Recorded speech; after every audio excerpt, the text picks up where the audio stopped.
पालकमंत्र्यांचे भाषण करताना त्यांनी काय काय केलं नाही ते पण सांगायला हवे होते. मोदींनी सांगितले होते की मार्च 2022 पर्यंत बेघरांना घर मिळणार.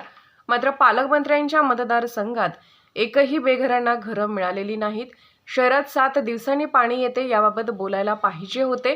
शेतकऱ्यांच्या आत्महत्येबद्दल बोलायला पाहिजे होते. फक्त स्वतःची पाठ थोपटवण्यामध्ये काय अर्थ आहे? जर चांगलं काम केले असते तर या स्टेजवर उभा राहून मतदानाची भीक मागायची वेळ आली नसती. खऱ्या अर्थाने रामराज्य देशात तेव्हा येईल तेव्हाच जेव्हा नरेंद्र मोदी आणि भाजपचे सरकार जाईल. मनोज जरांगे पाटील आणि त्यांच्यासोबत लाखोंच्या संख्येने येणाऱ्या नागरिकांना थांबवण्याचे सरकारने सर्व काही प्रयत्न केले आहेत. जरांगे पाटील यांनी सर्वसामान्य माणसाची ताकद दाखवून दिली आहे. नरेंद्र मोदीपासून भारतीय जनता पार्टीचे सर्व नेते महाराष्ट्रामध्ये आले तरी मनोज जरांगे पाटील एवढी गर्दी करण्याची ताकद नाही आहे. अनेक वर्षापासूनची मागणी आहे. पुढच्या महिन्यात आचारसंहिता लागणार आहे. त्यामुळे वेळ मारूपणा सुरू आहे.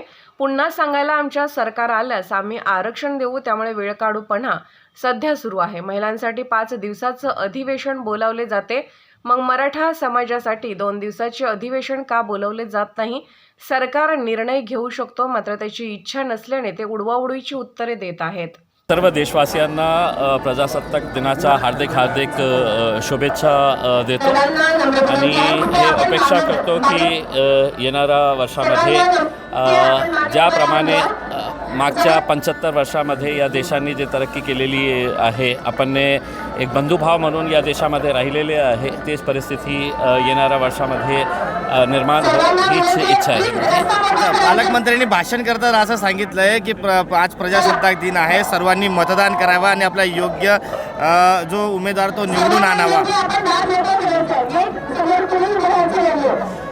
पालकमंत्र्यांचं भाषण जेव्हा मी ऐकत होतो तर त्यांनी हे पण सांगायला पाहिजे होतं की त्यांनी काय काय केलेले आहे, त्यांनी काय काय नाही केलेले आहे ते पण सांगायला पाहिजे होतं. या देशाचे पंतप्रधान नरेंद्र मोदी साहेबांनी सांगितलं होतं की मार्च 2022 पर्यंत या देशामध्ये हर बेघरांना घर मिळणार आहे.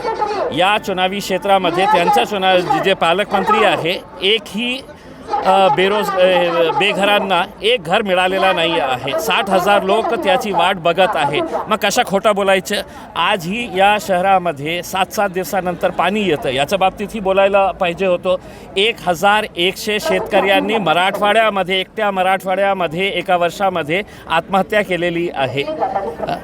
तर हे पण खरी परिस्थिती जे आहे याच्या बाबतीतही त्यांनी बोलायला पाहिजे होतं. फक्त आपली पीठ थपथपायची आणि काही चांगलं काम केलेले आहे हे सामान्य माणसांशी जोडलेलं आहे. तुम्ही हे चांगलं काम केलं असतं तर मला नाही वाटतं की तुम्हाला या स्टेजवर उभं राहून तुम्हाला मतदानाची भीक मागण्याची वेळ आली असती.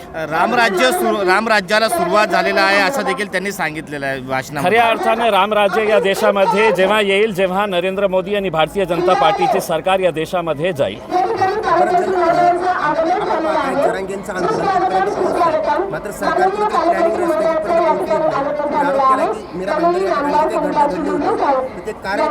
काय आहे की सरकारने सर्व काही प्रयत्न केले की मनोज जरांगे आणि त्यांच्यासोबत येणाऱ्या लाखोंच्या संख्येने जे मराठा बांधव तिथे मुंबईला जाणार होते त्यांना कशा थांबवता येईल. आणि त्याचाच एक प्रकार म्हणून मीरा भयंदरपासून आपण मुंबईमध्ये दंगल घडू शकतो का, आणि दंगल घडवून आपण तिथे कर्फ्यू लावून त्यांना काही एक कारण देऊ की ते नाही आता तुम्ही मुंबईला येऊ शकत नाही. मनोज जरांगेचा मी खूप आदर या कारणाने करतो की एका छोटासा गावाचा एका साधारण माणूस, एका सामान्य माणूस त्याची ताकद काय आहे त्यांनी हे ठरवून दाखवलेली आहे. आणि लोकांनी एक मेसेज दिलेला आहे की आमचा विश्वास लोकप्रतिनिधी पॉलिटिशियन्सवर आता संपलेला आहे. म्हणून ओव्हरनाईट एका रात्रीमध्ये एका सामान्य माणसाला कशा आपण हिरो करता येईल का केलं त्यांनी की त्याची प्रामाणिकता होती, त्याचा जे सिन्सिअरिटी, ऑनेस्टी आणि कमिटमेंट होता की माझ्या समाजासाठी मी हे लढत आहे. म्हणून त्या कमिटमेंट आणि त्या ऑनेस्टी, प्रामाणिकता जे होती त्याच्यामुळे लाखोच्या संख्येने.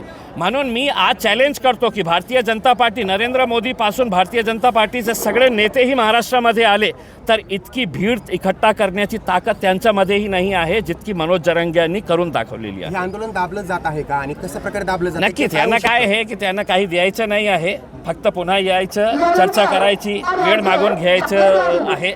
कशाला तुम्हाला भेटायचं आहे त्यांना? तुमचं काय सरकार आहे, निर्णय द्या ना. द्यायचं असेल तर द्या, नाही द्यायचं असेल तर सांगा. पुन्हा जाऊन तेच चर्चा करणार आहे आणि अनेक वर्षापासून त्यांची मागणी आहे ना. मग का आपण अशा उडवाउडवीचे उत्तर देत आहे? त्यांना फक्त टाईम बाय करायचा आहे. कुठपर्यंत करायचं आहे की त्यांना माहीत आहे की एका महिन्यानंतर आपल्याला आचारसंहिता लागणार आहे. मग हे देणार आहे एक्सक्यूज की आता आचारसंहिता लागलेली आहे, पुन्हा आमची सरकार येईल तर आम्ही तुम्हाला असं करू तसं करू. ते फक्त टाईम बाईंग एक्सरसाइज करत आहे आणि पूर्ण मराठा समाज जे महाराष्ट्राचा आहे त्यांना उल्लू बनवण्याचा धंदा हे सरकार करत आहे. काही वातावरण खराब होऊ शकतं का यामुळे?